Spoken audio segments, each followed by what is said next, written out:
Geez, your mom only went to middle school and works part-time. Do you just care about money? When my mom told my future father-in-law she was a janitor, everyone laughed. He sneered seriously. A cleaning lady, that's as low as it gets. It hurt me deep. They were making fun of my mom who raised me on her own. It was so mean. I couldn't imagine being related to them. Let's just forget this happened, I said coldly, trying to move on. My name's Emily Yale. I'm 26. I graduated from a public college with a teaching degree, and now I teach English at a public high school. I enjoy my life. Today, I'm going on a date with my boyfriend, John, on a weekday, something we haven't done in a while. We're going to a restaurant he picked. Sorry, I'm late. You've had a busy week, John said when he got there. You too. Thanks for all your hard work, I said. John, my age, finished medical school and is now a resident doctor. We met in college and have been dating for 5 years. He's really kind and genuine, almost too good for me. Sometimes when we're both stressed with exams, we'd argue, but we always make up and help each other. As I ate dessert, I noticed this restaurant was fancier than usual. Suddenly, John got serious. My residency's ending soon. Being a doctor is tough, but I want us to be together through it all. Emily, will you marry me? He showed me a ring. Tears filled my eyes as I looked at him. Yes, I'm so happy. We can always rely on each other, I said, my voice shaking as I accepted his proposal. I thought my mom would be happy for us, but she seemed hesitant. My mom, Linda, lost her husband when I was young and raised me by herself. My grandpa once suggested we live together, but she wanted just us two. I met my grandparents for the first time in elementary school because I got married against my parents' wishes. I was young and stubborn, so I didn't rely on them right away. My mom always says, I might have caused you to suffer because of that. But I never felt that way. She's always been positive, kind, and loving. She's the most important person in my life and who I want to be like. When John and I went to tell my mom about our engagement, she blessed us with all her heart. John said, "Thank you, I'm excited for our future." My mom was almost in tears, happy for us. I said, "We should also tell your parents." "Thank you. I didn't see my family much since boarding school and college, but they'll be happy. Make sure to introduce yourself properly to John's family. You're becoming part of their family," my mom said, fully supporting us. I heard John's family are all doctors. His dad owns a hospital, and his mom stays at home. He also has a younger brother who's 8 years younger. I hope we get along, but meeting them makes me nervous. "Don't worry, I'll find us a place to live," John said. "Thanks. I'm nervous, but I'm excited too."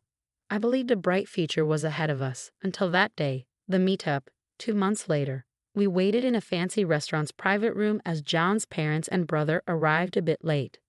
"Nice to meet you. This is my mom. My dad runs a clinic.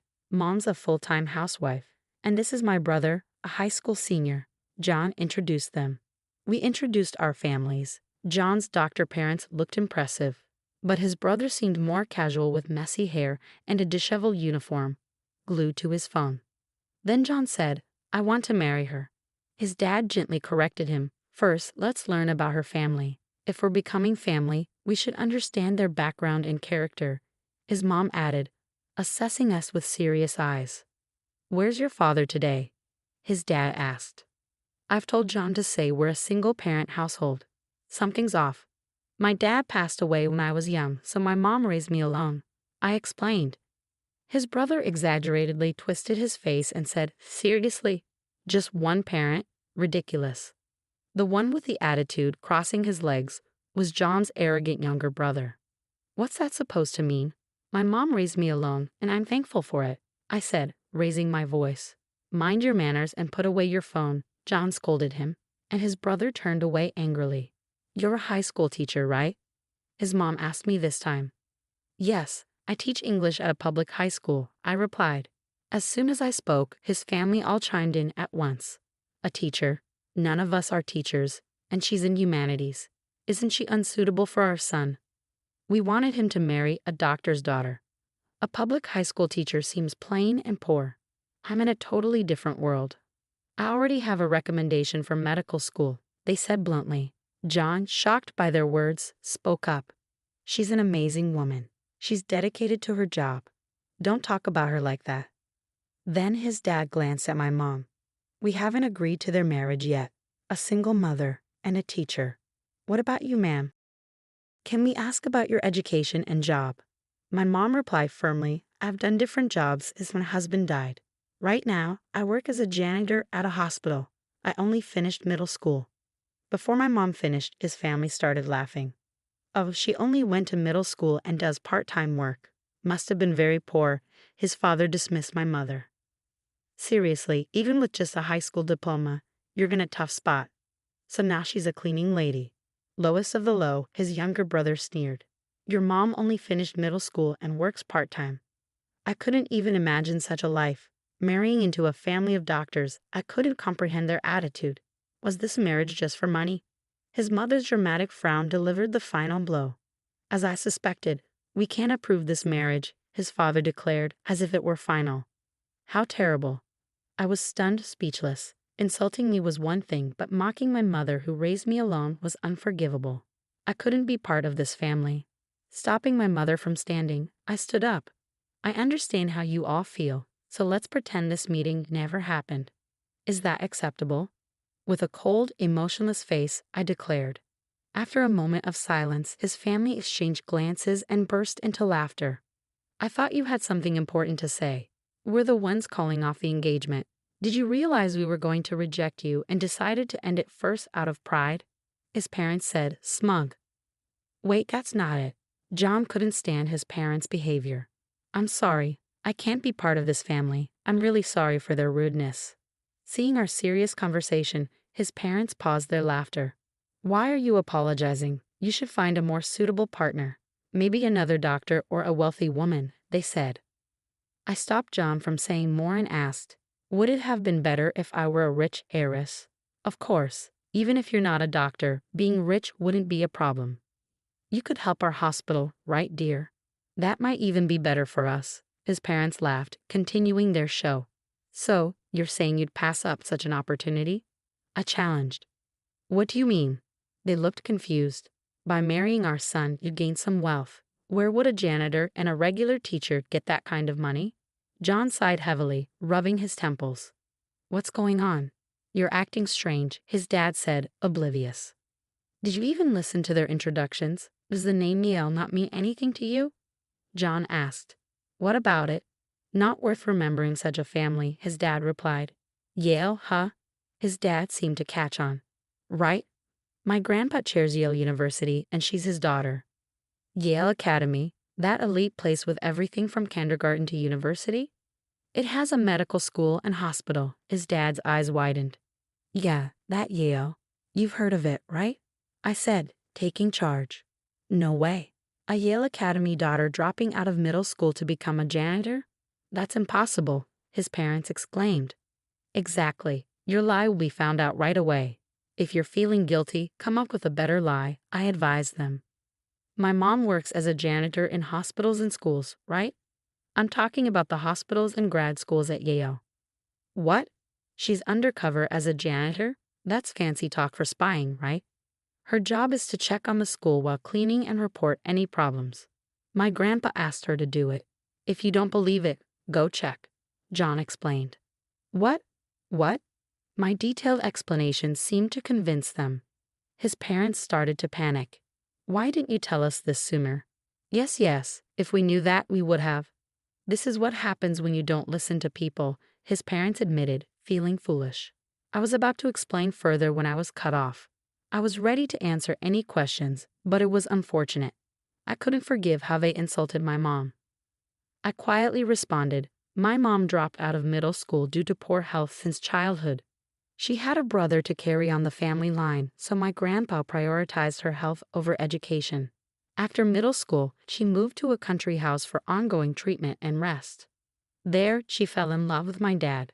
She argued with my grandparents, who wanted her to marry into a suitable family and left home to marry. They didn't rely on her family at all. But when my dad died and she raised me alone, my grandparents suggested we come back. She didn't agree immediately. I was stubborn, she said. She felt guilty for leaving and then asking to return. Over time, they wanted to see their grandchild and their relationship improved. Changing her name back to Yale was for my sake. His brother was stunned. So I told him, it seems you've been recommended for medical school. Which university? What? What? John's brother was caught off guard by the sudden change in topic. Oh, so it's Vassar College's medical? Oh.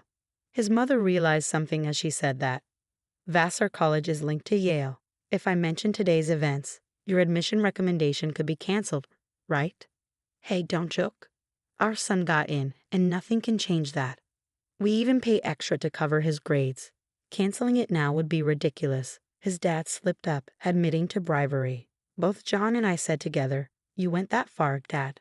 No, it's not. His father was clearly flustered, his mom and brother turning pale beside him. Treating admissions so lightly, was it all about money? Did you bribe his teacher? I pressed. No, I already said.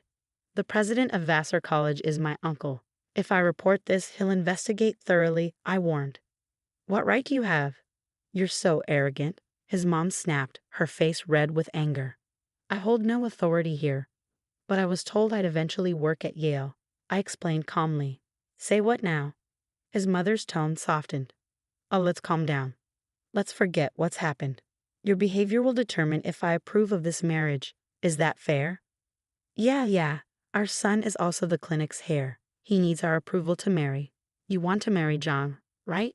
His father was on board, and his brother added, just let them get married and don't cut me out. Faced with their selfishness, John exploded, I don't need your permission. I'm cutting ties with you all. What? His family was stunned. I always thought you were pretentious because we're doctors, but I never expected this at our first meeting with my partner. What are you saying? Fine, cut us off. Facing his speechless parents, he continued, unashamed of how you treated her and her mom, and bribing for my brother's admission. I despise you. I'm marrying her and being happy. Stay out of our lives. With that, his parents were flustered. So, you're not taking over the clinic. If our other son doesn't get into medical school, there's no hair. He brushed off his parents. I'm not taking over. I've been asked to work as a surgeon after Yale. I'm considering that over working at your clinic. What? I don't care. Let him take over. Wait, we have patients counting on you. That's right. We'll be in trouble if you don't take over. Ignoring the chaos, he turned to my mom. I'm sorry. I want to cut ties with my family and build a home with your daughter. Please let us marry. His voice trembled a bit. You don't need to apologize. I didn't fall for you because you're a doctor. I fell in love with your kindness and sincerity. My mom, standing beside him, nodded. That's right. You're kind and respectable. Being a surgeon is amazing. I support your dreams and happiness. Thank you. I'd appreciate it. He continued to bow, and my mom smiled. His family watched in shock. Mom, let's go home. There's no point in staying. Agreed. We'll leave. If you need anything, contact us. My mom left Yale's legal advisor's business card as she left. 1 year has passed since then, and John and I are happily married, living together. He's been working diligently as a skilled surgeon at the hospital after graduating from Yale. Despite his busy schedule and lack of sleep, I'm glad to see his enthusiasm for his work. My grandfather, who admires him, hopes he'll join our university's hospital in the future. As for his family, the truth about my brother-in-law's bribery came out, and the teacher who took the money was punished. His admission was revoked, and he's now trying to get into med school through regular channels. But it's tough given his attitude. His parents' clinic struggled because of the director's arrogance. Patients left when they realized John wouldn't take over, and most of the staff quit due to his mom's behavior. They faced social backlash and eventually closed the clinic. As for me, I've started studying educational administration at my grandfather's suggestion. He hopes I'll contribute to managing our institutions. With guidance from my uncle and seniors, I'm learning and growing. My mom said, it's great to see our family grow closer. I'm truly happy to hear that. I want to give back more in the future. Though my days are busy, I'm grateful for the support from my mom and husband. All right, everyone's presentations are done. Nick, the manager, said as he tried to move the discussion forward. Excuse me, I haven't. I recently found out something. Nick interrupted me and began to speak.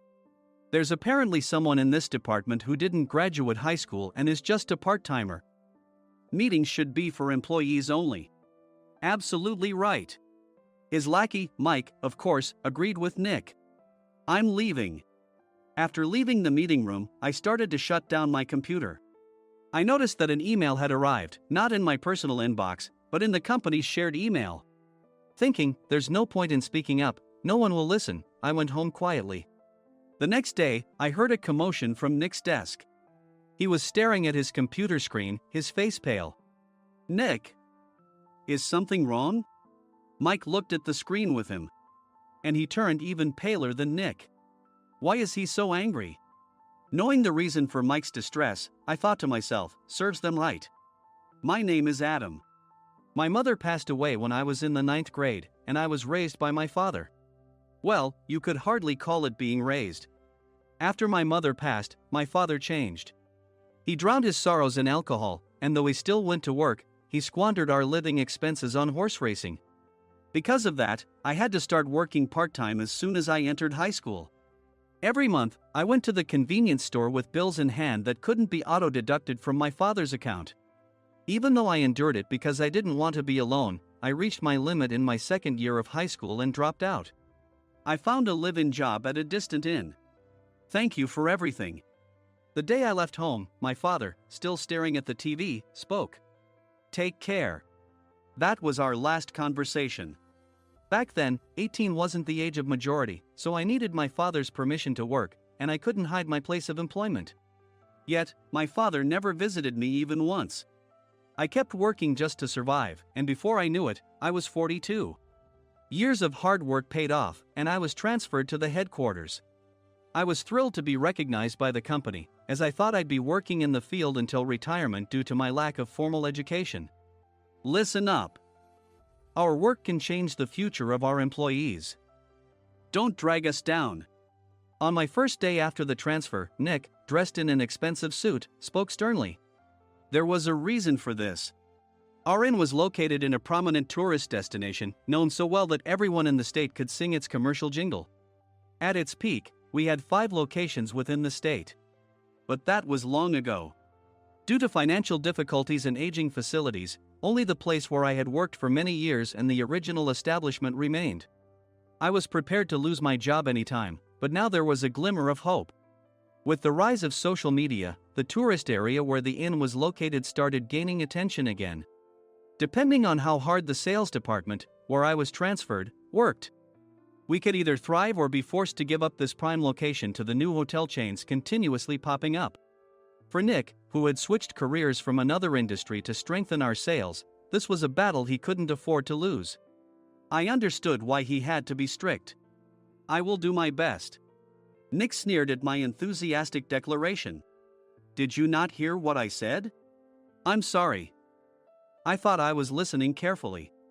Out of habit from years of customer service, I apologized reflexively, though I had no idea what had offended him. Someone was watching me with a smirk. In this department, there are those who are expected to excel and those who have been shoved here because they have nowhere else to go. You are the latter. It was Mike, the section chief. He's 7 years younger, at 35. But he was called to headquarters much earlier than I was and had been moving around within the headquarters ever since. I'm not jealous, but I can't accept that he's my boss. Graduating from a prestigious university, he has an unusually high pride and caused many problems as a newbie, making things very difficult for me when I was the front desk leader. When I found out Mike was transferred to the sales department a month before me, I was disheartened. Mike is right. With just a middle school diploma, there's not much you can do. Don't even think about achieving results. As if I didn't exist, Nick remarked, I'm thirsty. Mike eagerly ran to the coffee maker. It seems Mike is Nick's lackey. I regretted being happy about my transfer to headquarters, wishing I had stayed on site forever. Send a direct mail to every company on this list by the end of the day. Nick only assigned me tasks that even a new graduate could handle. What? There are over 1,000 companies. You want me to send to all of them by today? Yes, if you and your fellow misfits split the work, even those with nowhere else to go should finish by today. I glanced at the employees typing away expressionlessly. They were worn out from customer service, only thinking about leaving on time, or were women reassigned after having children, with zero motivation for work. Even Sam, a new graduate from the same university as Mike, who was supposed to be among the expected achievers, had no enthusiasm for the job. Having joined the company wanting to do customer service. "I don't care what they say, I plan to quit anytime," he said. Only Nick and Mike were highly motivated, making all the decisions between the two of them. I originally only wanted to work at the inn to survive and had no particular attachment to this job. I swallowed my words, thinking I had no right to reprimand them. About a month after the transfer, Nick told us with a frustrated look. "To commemorate the 50th anniversary, we've decided to create a plan exclusive for one group per day. Originally, Mike and I were supposed to come up with it, but our president, Mr. Thompson, insists on hearing everyone's opinions. So, you all get a chance." As Nick explained, Mike began handing out prints. "Make sure not to embarrass Nick. If your ideas are half-baked, you'll have to redo them." It seemed that they had printed his handwritten notes by Mr. Thompson, which included several questions and a section for free responses. It made sense why Nick had to seek our input, given that all responses had to be submitted to Mr. Thompson. We were given a week to think about it, and a meeting was scheduled to compile our ideas. My plan is to let guests enjoy both the old and modern America. Nick began the presentations. Guests would watch a master confectioner at a nearby traditional sweet shop make sweets in front of them. The welcome drink would be premium tea in a bottle. Nick's plan was certainly attractive.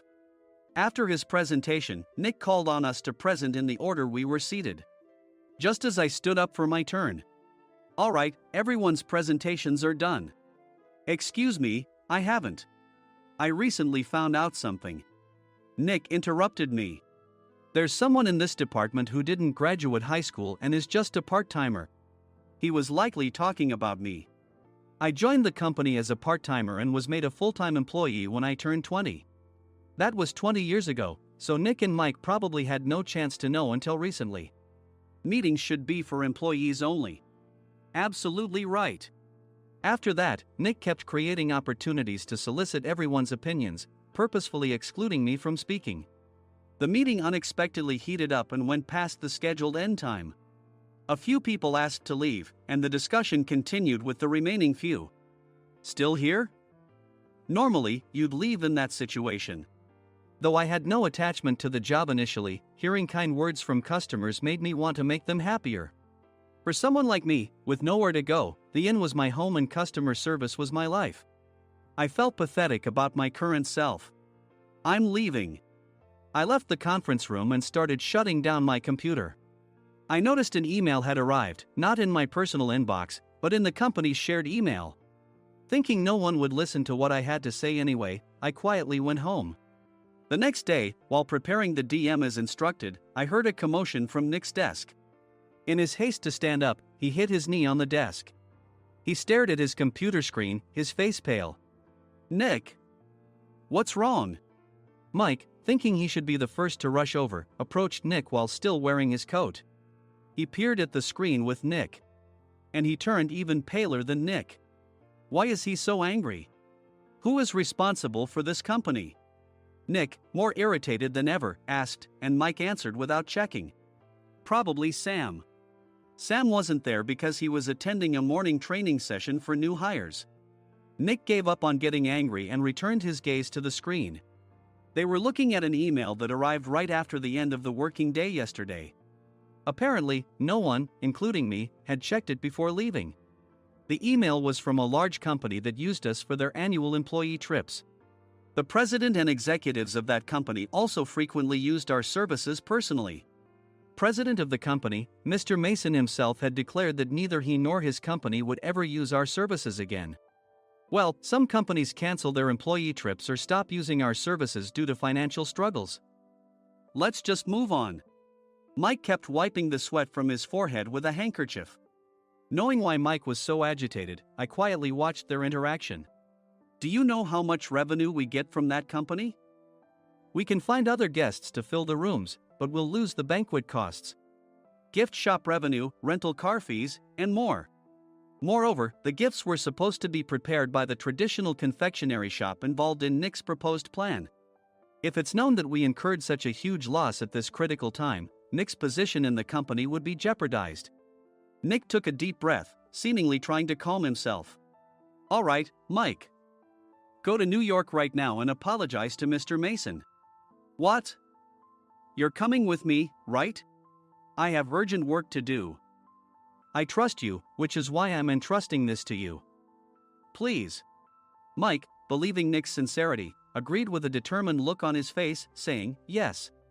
That's Nick for you. Even if Mike went to apologize, Nick would shift all the blame onto him if the client didn't change their mind. Well, it was Mike's fault to begin with, so it served him right. About 3 hours later, Sam answered a call from somewhere and repeatedly apologized, saying, I'm very sorry. Everyone watched to see what was happening. After ending the call, he informed Nick with a weary tone. When Mike arrived at the client's company, he only made things worse, further infuriating Mr. Mason. He was demanding, get his boss here immediately. It was no wonder Sam was exhausted, dealing with such a call right after returning from training. What is that idiot doing? All right, Adam, you're coming with me. If sacrificing Mike didn't work, then I must be next. Normally, I'd want to refuse at all costs, but I saw an opportunity in this situation. If I can be of assistance, I'd be happy to join you. I immediately followed Nick, and we flew to New York.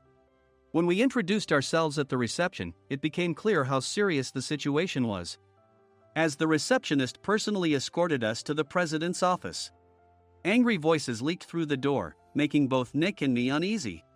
Excuse me. I'm Nick, the supervisor. I understand my subordinate has caused you trouble, and I deeply apologize. Nick, with his experience in the corporate world, knew enough to offer an apology before excuses. However, his customer service skills left much to be desired. I sighed as I saw Mike trembling like a small dog in the corner of the room. What kind of training are you giving your subordinates? Mr. Mason glared at Nick with a red face. The intensity of his gaze made even Nick take a step back. Regrettably, I joined this company only 2 years ago and was unaware of Mike's issues. I should have identified his shortcomings sooner. Indeed.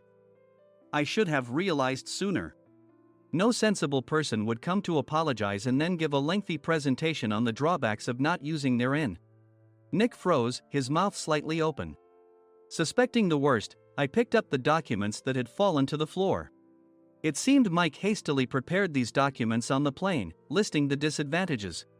Disadvantage 1, if you change the venue for the company trip, employees might suspect it's for cost-cutting reasons, leading to a negative impression. Reading it aloud half-jokingly, Nick snatched the papers from my hand and checked the contents with a furious expression.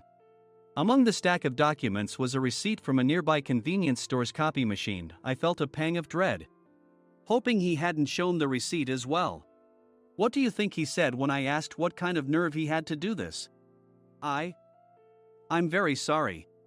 Faced with the dire situation, Nick must have thought there was nothing left to do but apologize.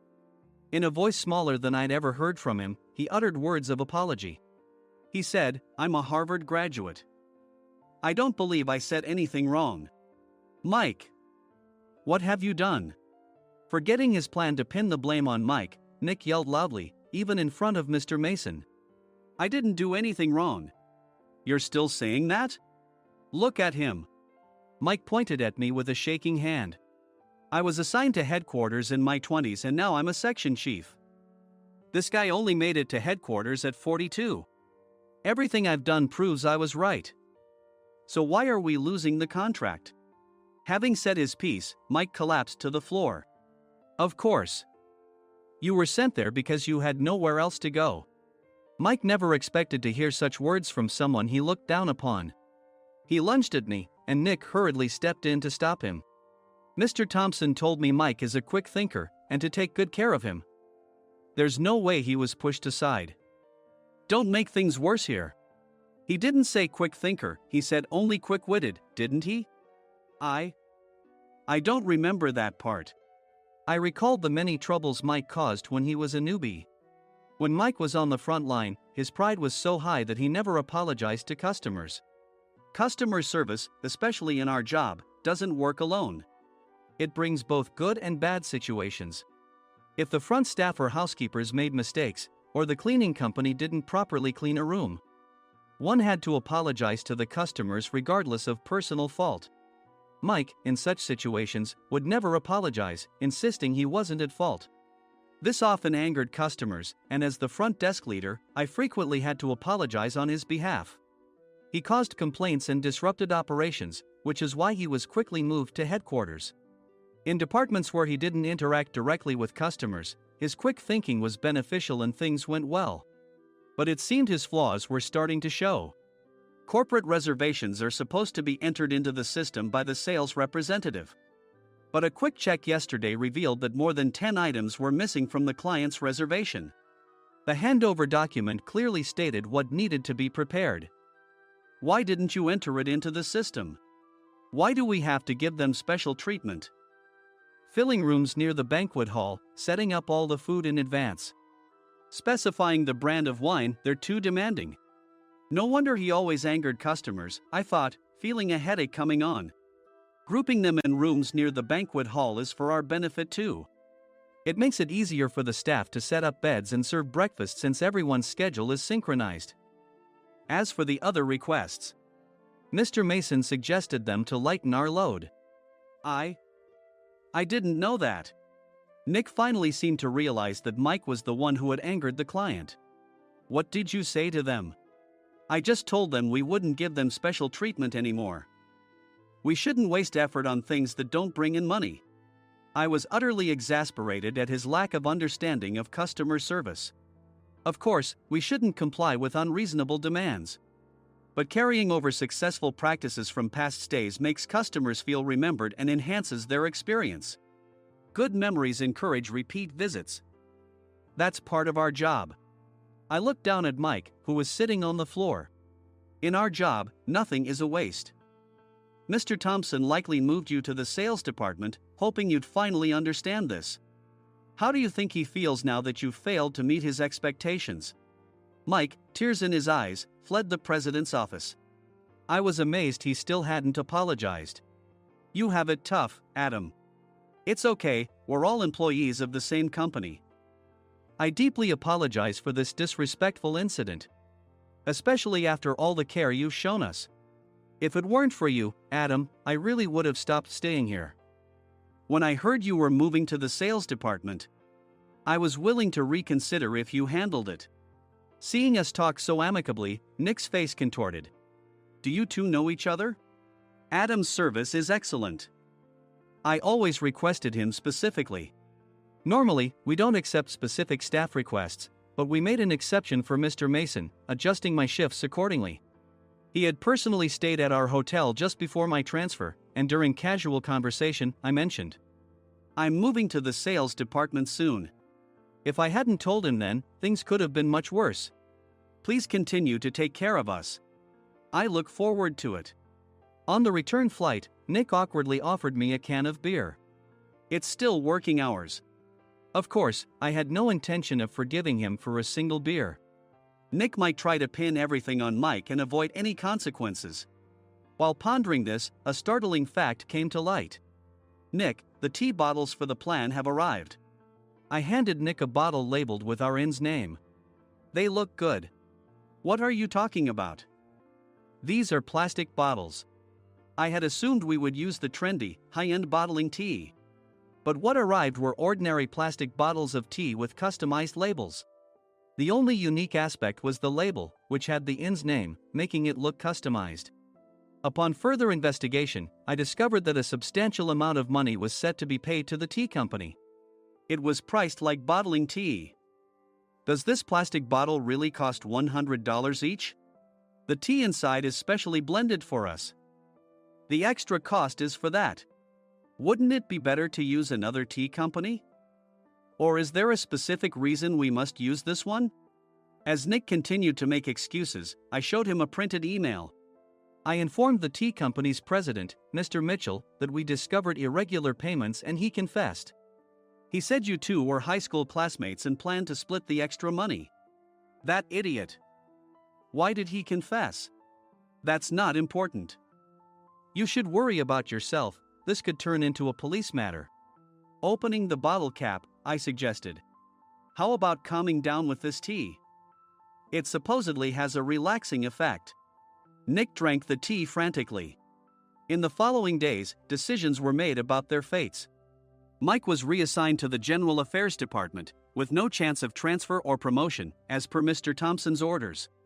As for Nick, since the payment to the tea company hadn't yet been made, he narrowly avoided legal trouble. Instead, he was encouraged to leave the company, and to avoid further complications, Nick submitted his resignation. Rumor has it that connections between HR departments have made it difficult for him to find new employment. Even though it was good to have those two gone, something unexpected happened in the sales department. Everyone became motivated and united in refining the 50th anniversary plan. In the end, my plan was adopted. We collaborated with the Tourist Information Center to provide personalized guides. The plan, tailored to the number of guests, was truly special for the 50th anniversary. Hey, is Adam's family coming to stay? I immediately booked that special plan for my family. Sam noticed it on the reservation list and quickly picked up on it. Yes, I'm inviting my father. That's great. I might invite my parents too. I lacked the courage to face my father just as Adam. But here, with the confidence Mr. Mason praised, I felt ready. The 50th anniversary plan was a perfect opportunity to reconnect with my father. I hoped to bring back the days when we could laugh together as we once did.